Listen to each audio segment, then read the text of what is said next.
오소서 성령님, 감사합니다. 이렇게 바쁘신 중에 오지 않을 수 없어서 이 자리에 계실 수밖에 없어서 오신 여러분들, 또 그 중에는 조 신부님이 웬일이지 하는 분들도 계시는 걸로 보아서는 지금 시국이 얼마나 엄중한가를 드러내고 있습니다. 오늘은 한국 교회의 수호자, 원죄 없이 잉태되신 복되신 성모 마리아, 동정 마리아 이동 대축일입니다. 이 거룩한 축일에 우리는 성모님의 도우심과 전구를 청하며 내란 수괴, 윤석열의 검찰 독재 정권 종식과 정의롭고 평화로운 세상을 위한 시국미사를 구원의 하느님께 간절한 마음으로 봉헌하고 있습니다. 요한묵시록 12장에 이런 내용이 있습니다. 하늘에 큰 표징이 나타났습니다. 태양을 입고 발밑에 달을 두고 머리에 12개의 별로 된 관을 쓴 여인이 나타난 것입니다. 그 여인은 아기를 베고 있었는데 해산의 진통과 괴로움으로 울부짖고 있었습니다. 또 다른 표징이 하늘에 나타났습니다. 크고 붉은 용인데 머리가 7이고 뿔이 10이었으며 7머리에는 모두 작은 관을 쓰고 있었습니다.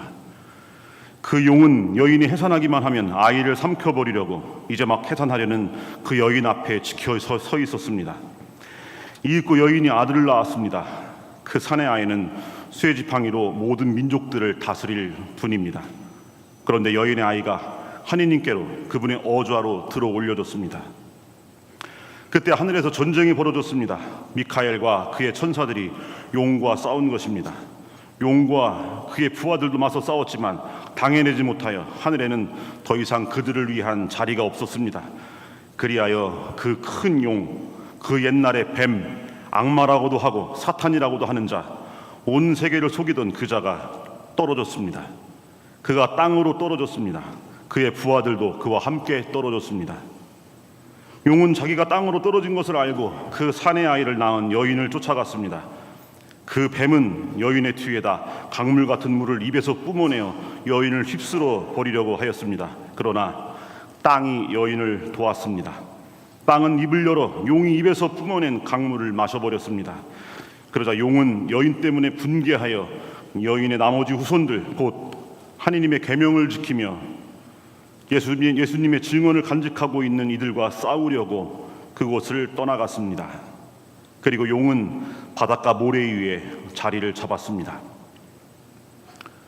묵시록의 이 사악한 용이 자리 잡은 곳, 그곳을 우리는 용산이라 부릅니다.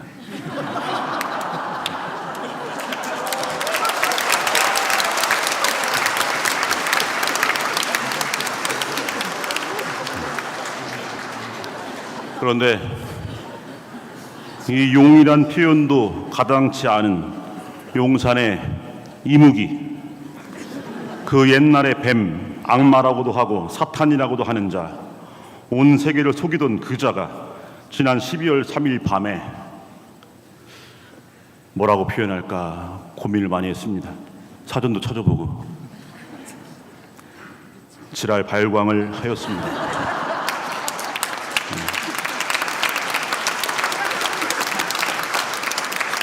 지랄 발광은 사전을 찾아보면 개지랄의 경북 방언이라고 나와 있습니다. 경상북도의 방언이라는 건 처음 알았습니다. 2024년 대명천지의 비상계엄이라니, 처음엔 가짜뉴스인 줄 알았어요. 맞아요. 아니면 무슨 TV에서 무슨 영화 해주나 뭐 이런. 사실 그것은 비상계엄을 가장한 친위 쿠데타요, 나라의 주인인 국민을 향한 반란이었습니다. 하지만 온 국민이 황당함과 분노와 두려움과 수치심 속에서 잠 못 이루던 그 밤, 용산 이무기의 지랄 발광은 열일체 치고 달려와서 국회를 둘러싼 시민들의 용기와 국민을 향해 총뿌리를 들이대라는 폐륜적 명령에 적극적일 수 없었던 계엄군 병사의 양심과 뜬 눈으로 밤을 지새우며 두 손 모아 기도했던 온 국민의 염원이 만나서 몇 시간 만에 끝이 났습니다. 하지만 우리는 안심할 수가 없습니다. 아직도 뿔 달린 그 이무기는 대통령이라는 권좌에 앉아있고 여당 의원들은 부끄러움도 모른 채 내란 수교의 공범을 자처하고 있으며 이무기를 끌어내리려는 온 국민의 염원을 외면하고 있습니다. 이제 묵시록에서 말하는 여인의 나머지 후손들, 곧 하느님의 계명을 지키고 예수님의 증언을 간직하고 있는 이들인 우리가 앞장서서 참된 민주주의를 염원하는 온 국민과 함께 용산의 이무기, 대국민 반란 수괴 윤석열과 그를 따르는 역도의 무리를 본좌에서 끌어내려 그들을 위해 마련된 자리, 바로 그래도 하루 세끼 잘 먹여주는 감옥으로 내려보내야 합니다.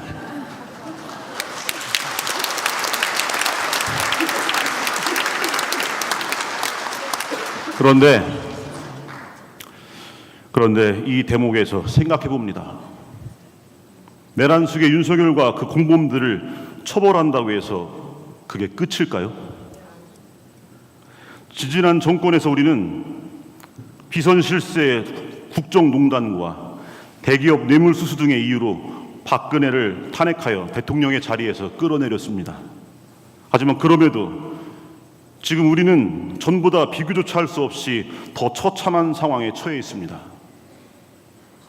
왜 이런 일이 벌어졌을까요? 애초에 윤석열 정권이 그 누구도 눈치 보지 않는 아나무인의 무도한 폭정을 일삼을 수 있었던 그 결정적인 이유가 무엇일까요? 국민의 지지율이 바닥을 쳐도 물러나지 않을 수 있는 그 배짱의 원인이 무엇일까요? 그것은 다름 아닌 검찰 권력 아니겠습니까?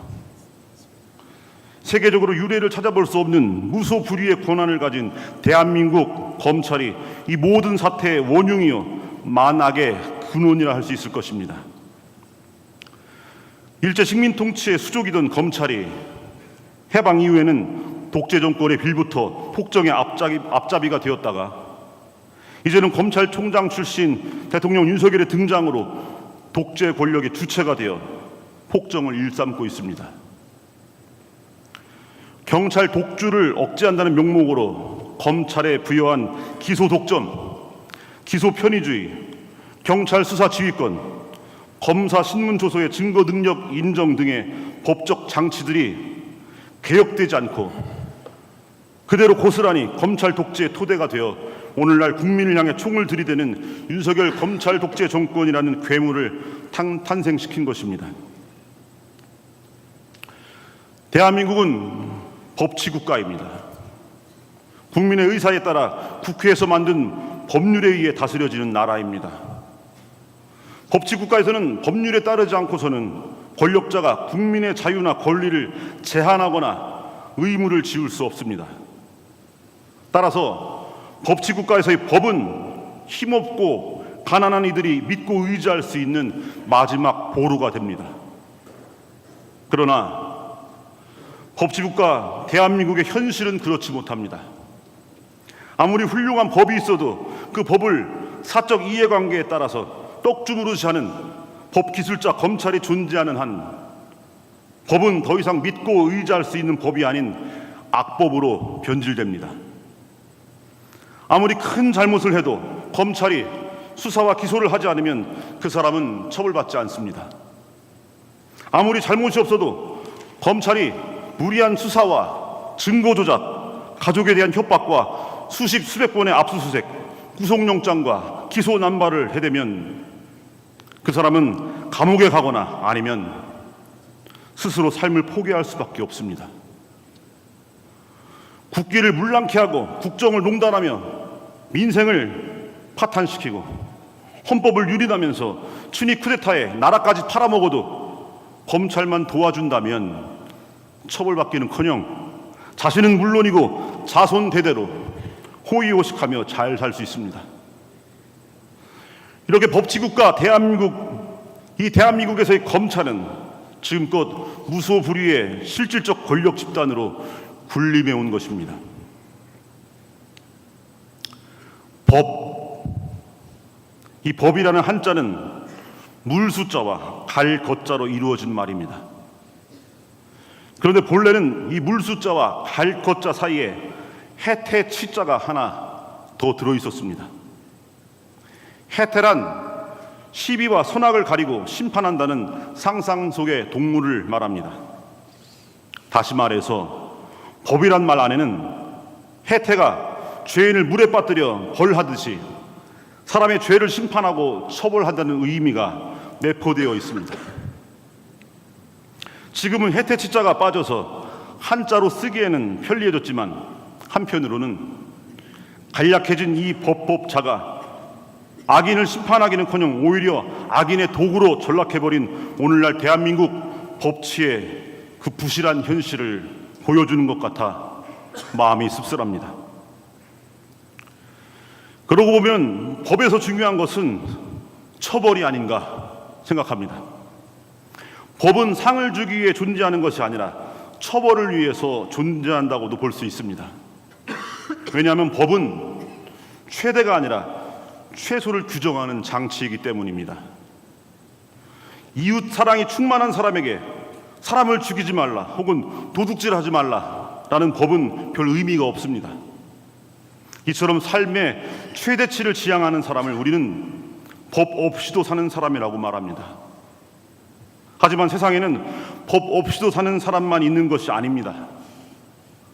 우리가 살아가는 세상에는 수많은 사람들의 다양한 이해가 충돌하며 각자 욕망과 이기심이 뒤섞여 있습니다. 이러한 세상에서 모두가 함께 살아가기 위해서는 저마다의 이해와 욕구를 억제하고 조율하는 최소한의 장치가 필요합니다. 이것이 바로 법입니다. 따라서 억지로라도 법을 지키게 하는 동기는 상을 받기 위해서라기보다는 처벌받지 않기 위해서입니다.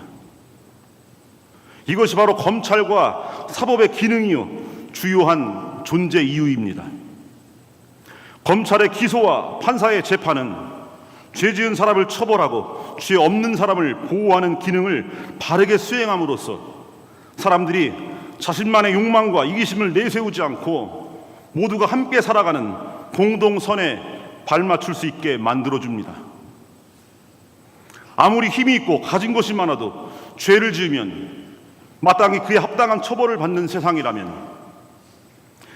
아무리 힘이 없고 가진 것이 없어도 죄가 없으면 당당할 수 있는 세상이라면 사람들은 정직함과 성실함을 포기하지 않습니다. 하지만 아무리 나쁜 짓을 해도 검찰이 편들면 기소조차 되지 않고, 아무런 잘못을 하지 않아도 검찰이 맘만 먹으면 감옥에 보내는 세상이라면 그 누가 착하고 정직하게 성실히 살아가려고 하겠습니까? 딴 거 필요 없고 검사 남편만 만나면 돼. 너희 아버지 검사야? 우리 아버지 검사야. 이번 생은 끝이야. 알게 뭐야. 될 대로 되라. 젊은이들이 이런 말을 주고받는 세상이어서는 안 되지 않습니까? 믿음, 희망, 정의, 공정, 정직, 성실, 평등, 배려 등등 우리 삶에 너무나 소중한 가치들이 무너져 내리는 이유는 죄를 지으면 벌을 받는다는 법치주의의 기본 상식이 무너져 내리기 때문이 아니겠습니까? 알베르 까뮈는 이렇게 말합니다. 어제 범죄를 벌하지 않는 것은 내일의 범죄에 용기를 주는 것과 똑같이 어리석은 짓이다. 그 어리석은 짓을 이 나라의 부패한 검찰이 범죄자의 편에 서서 스스로도 범죄자가 되어 오랜 세월 주도해 왔던 것입니다. 그 결과 세월호 참사는 이태원 참사와 수많은 크고 작은 참사로 반복되어 왔고, 반민특위를 무너뜨린 이승만의 친일 반민족 쿠데타는 5.16 군사 쿠데타로, 다시 12.12 군사 쿠데타로, 그리고 얼마 전 12.3 윤석열의 친위 쿠데타로 반복되었고, 제주 4.3의 양민학살은 6.25 전쟁 중 보도연맹원 등을 향한 예비검속과 수십만 명의 양민학살로, 그리고 5.18 광주학살로 반복되어 오늘에 이르게 된 것입니다. 뿐만 아니라 없어져도 진즉에 없어져야 할 친일 매국 반민주 적폐들이 청산되지 않고 지금도 보수를 참칭하며 사회 곳곳에서 활개를 치고 있는 것도 결국은 검찰의 본분을 저버림으로써 죄를 지은 자가 법에 의해 마땅히 처벌되지 않은 결과라고 할 수 있습니다.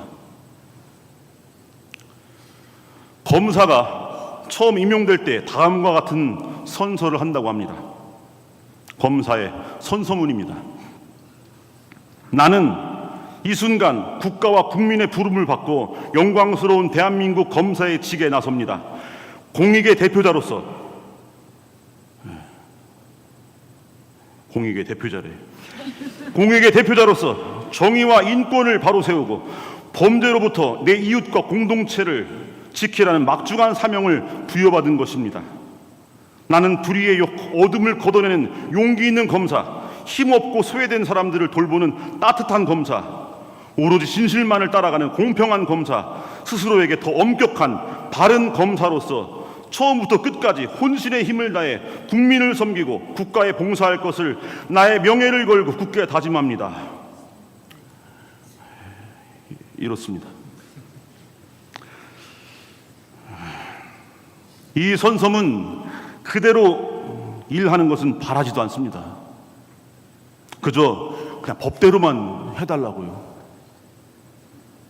가난한 사람들을 우선하는 하느님의 공정 같은 것은 바라지도 않습니다. 그저 기계적인 공정이라도 지켜준다면 오늘날처럼 윤석열 같은 미치광이는 등장하지 않을 것이고, 그런 자를 지지하는 기레기 집단도 움츠러들 것이며, 나라 팔아먹어도 찍어주겠다는 무지몽매한 유권자들도 점차 사라질 것이고, 대한민국은 더 눈부시게 발전할 것입니다. 물론 저 선서문대로 성실히 일하는 검사도 분명 있겠지만, 과거 식민 독재와 미 군정과 군부 독재에서부터 오늘날의 윤석열 검찰 독재 정권에 이르기까지 거대 권력으로 군림했던 검찰의 실체에 비춰보면 저 선서문은 오늘의 유머에나 나올 법한 그런 문장 같습니다. 그렇다면 저 선서문이 가짜입니까? 아닙니다. 그 선서를 한 검사가 가짜가 되는 것이 문제입니다. 가짜란 무엇입니까? 진짜가 아닌 것이 가짜입니까? 아닙니다. 10억 원짜리 고려청자를 똑같이 만들어서 10만 원에 파는 것은 가짜라고 하지 않고 모조품이라고 합니다. 가짜란 진짜가 아닌 것을 가짜라고 하는 것이 아니고, 진짜가 아니면서 진짜인 척하는 것을 가짜라고 합니다. 고려청자 모조품 10만 원짜리를 10억 원에 팔 때 그것을 가짜라고 하는 것입니다. 모조품은 우리에게 피해를 주지 않지만 진짜인 척하는 가짜는 우리에게 너무나 많은 피해를 줍니다. 그런데 우리가 살고 있는 이 땅에는 가짜가 너무나 많습니다. 보수가 아니면서 보수인 척하는 반민주 수구 세력들, 생각이 다른 사람들을 적대하고 구속하면서 자유민주주의를 떠드는 권위주의 세력, 진실이 아닌 것을 진실인 척 떠드는 황색 기레기 언론들, 무례배 집단이면서 정당인 척하는 국민의힘, 실제로는 조폭과 다름없으면서 정의롭고 공정한 척하는 이 땅의 부패 검찰. 그러고 보면 실제 조폭들은 적어도 가짜는 아닙니다. 실제 조폭들은 인상 쓰고 온몸에 문신 새겨가며 나 나쁜 놈이다라고 그 사실을 감추지 않습니다. 부패 검찰들이야말로 가짜들입니다. 말로는 공익의 대표자여 정의와 인권의 수호자를 자처하지만 실제로는 법으로 공인된 조직폭력배에 불과합니다. 이처럼 이 땅에는 가짜들이 너무나 많고, 그 가짜들 때문에 너무나 많은 사람들이 속아 넘어가면서 엄청난 피해를 보고 있습니다. 이제 우리는 이 땅에서 가짜를 뿌리 뽑고 진짜를 바로 세워야 합니다. 그런데 가짜가 가짜를 개혁할 수 있겠습니까? 지금의 검찰이 스스로를 개혁할 수 있겠습니까? 그럴 수 없습니다. 이제는 웃음거리가 되어버린 검사의 저 선서문을 통해 우리가 느낄 수 있는 것은 위선자여 가짜가 되어버린 검찰의 현주소입니다. 이제 검찰 스스로의 힘으로는 더 이상 법 정의를 바로 세울 수가 없습니다. 해체 수준의 검찰 개혁이 아니고서는 검찰은 지금껏 해왔던 것과 마찬가지로 앞으로도 똑같이 민주주의와 헌정 질서를 헤쳐가면서 국민들 위에 군림하려 들 것입니다. 해체 수준의 검찰 개혁을 하지 않으면 지금 윤석열을 탄핵해도 제2의 윤석열, 제3의 윤석열이 등장할 것입니다. 해체 수준의 검찰 개혁을 하지 않으면 과거 애국지사를 죽이고 민주주의자들을 죽이며 반란을 일으키고 권력과 부를 일구어 온 자들이 정당과 단체의 이름만 바꿔가며 앞으로도 변함없이 반민주 매국 행위를 계속해 나갈 것입니다. 그래서 우리는 이 땅에 양심 있는 정치인들에게 요구합니다. 아니, 명령합니다. 춘희 쿠데타를 통해서 이 땅의 헌법 질서와 민주주의를 유린한 내란 속의 윤석열을 탄핵하고 그 공동정범들과 함께 처벌하십시오. 처단이란 말을 쓰고 싶지만 우리는 그런 사람들이 아니기 때문에 처벌이라고 한 겁니다. 또한 윤석열 검찰 독재 정권의 반헌법적 행위를 옹호하고 내란 수괴의 대리자로 자처한 국민의힘을 저들이 과거 통합진보당을 해산했던 그 기준으로 해산시키십시오. 나아가 이 모든 사태의 원흉이요 이 땅에서 벌어지는 모든 비극의 뿌리이며 지금도 암중에서 독재 권력의 재탄생을 모의 중인 부패 검찰 조직을 해체 수준으로 개혁하십시오. 우리의 염원이 이루어질 때까지 우리는 모이고 또 모일 것이며 외치고 또 외칠 것입니다. 우리의 염원이 이루어지는 그날이 내일일지 아니면 모레일지 아니면 내년일지 내후년일지 정확히 알지는 못합니다. 하지만 우리는 당장 내일 그날이 이루어질 것처럼 행동할 것입니다. 비록 우리의 행동이 저들의 거친 폭력보다 작고 보잘것없어 보여도 우리는 지금 가지고 있는 것, 지금 우리가 할 수 있는 것에 충실할 것입니다. 내가 가지고 있지 않은 200데나리오너치의 빵을 보며 실망하지 않고 내가 가지고 있고 내가 줄 수 있는 빵 5개와 물고기 2마리에 충실할 것입니다. 오늘의 이 행동이 5천 명을 먹이는 기적으로 언제 어느 때 결실을 맺게 될지는 알 수 없지만 오늘 복음의 속모 마리아처럼 불가능한 일이 없는 하느님의 자비와 섭리에 우리의 원인을 온전히 내어 맡기고 지금 여기에서 우리가 할 수 있는 것들에 최선을 다해 나갈 것입니다. 비록 당장 이루어지지 않는 탄핵과 처벌되지 않는 범죄들 때문에 저들의 눈에는 우리가 패배한 것처럼 보일 수 있지만 우리는 패배하지 않습니다. 예나 지금이나 우리는 늘 그 자리에 그대로 있을 것입니다. 도망치는 자가 패배자이고 숨는 자가 실패자입니다. 강도처럼 한밤중에 국민의 주권을 강탈하려다 실패하려 하고서는 한 줌도 안 되는 반민주 수구 세력의 뒤에 숨어서 눈치나 보고 있는 윤석열 일당과 그 동조자들이 바로 진정한 패배자입니다. 온 국민이 염원하는 윤석열 탄핵 투표에서 도망쳐나와 숨어버린 국민의힘 의원들이 패배자입니다. 임진왜란 때 선조가 도망치고 6.25 때 이승만이 도망쳤어도 늘 그 자리에 서서 나라를 지켜온 것은 나라의 진정한 주인인 우리 백성들이요, 우리 국민들이었습니다.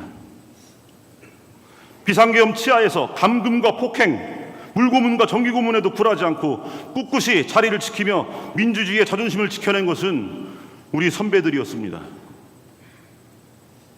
지금 당장은 권좌에 앉아서 부당한 법기술과 위법한 공권력으로 우리를 위협하고 있지만 저들은 우리를 이길 수 없습니다. 우리의 양심이, 우리의 상식이, 우리의 사람된 도리가 저들의 모렴치와 몰상식과 폐륜을 이겨낼 것입니다. 우리는 항상 여기 그대로 있고 저들은 결국 한 줌 먼지처럼 사라질 것입니다. 지금 당장은 법을 어기고 국민을 속이는 저들의 행동이 신속해 보여서 마치 승리하는 것처럼 보이겠지만, 오랜 세월 법을 악용한 저들의 핍박 속에서도 참고 견디며 오히려 법을 지키기 위해 합법적 탄핵 절차를 받고 합법적 개혁을 추구하는 우리 국민들의 느리지만 우직한 발걸음이 결국은 저들의 약삭 빠름을 이길 것입니다. 그렇게 법치국가 대한민국의 민주주의는 법을 어기는 검찰 독재 권력이 아니라 법을 지키려는 국민들에 의해서 지켜질 것입니다. 과연 우리는 보았습니다. 계엄군의 총불이 너머에 있는 계엄군 병사의 그 양심을 우리는 보았습니다. 온몸이 방패가 되어 계엄군을 막아섰던 시민들의 용기를 우리는 또 보았습니다. 당장 광장으로 끌어내어 내란 수계를 직결 처단하고 싶은 마음 다잡고 국회의 합법적 절차에 의한 탄핵을 염원하던 국민들의 애타는 그 눈망울을, 이처럼 어둠이 짙은 이 세상에서 더욱 밝게 타오르는 빛들을 우리는 보았습니다. 이 빛들이 모여 세상을 밝힐 것입니다. 모든 사람을 비추는 참 빛이신 예수님은 그렇게 우리들 마음 안에 타오르는 빛으로 이 세상에 임하실 것입니다. 보십시오. 저는 주님의 종입니다. 말씀하신 대로 저에게 이루어지길 바랍니다.